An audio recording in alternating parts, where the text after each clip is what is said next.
Part 1 and 2లో చూపించినట్టుగా అన్ని పనులు అయిపోయిన తర్వాత పీస్ఫుల్గా ప్రశాంతంగా పూజ చేసుకోవడానికి వస్తాను.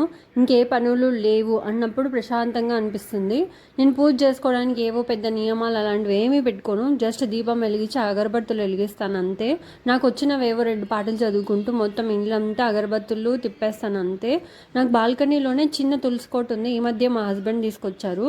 దానికి చాలా చిన్న దీపం ఉంటుంది. ఒక స్పూన్ ఆయిల్ కూడా పట్టదు. నేను వెలిగించిన ఒక 5 మినిట్స్ కూడా సరిగా వెలగట్లేదు. అది మాత్రం చాలా డిసప్పాయింట్ అనిపిస్తుంది. కానీ ఇప్పుడే తీసుకొచ్చాం కదా, అప్పుడే మార్చలేము. సో అందుకని ఇంకా మొత్తం పూజ అంతా అయిపోయిన తర్వాత హారతి ఇచ్చేసి లాగిన్ అవ్వడానికి వచ్చేసాను.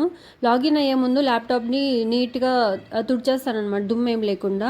ఆ దుమ్ము అదంతా ఉంటే ఒక నెగటివ్ ఎనర్జీ లాగా అనిపిస్తుంది.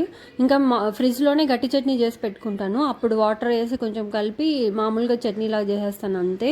ఇంక పొంగల్ మా బాబు కూడా కొంచెం తినిపించేసి ఇంకా నా పక్కన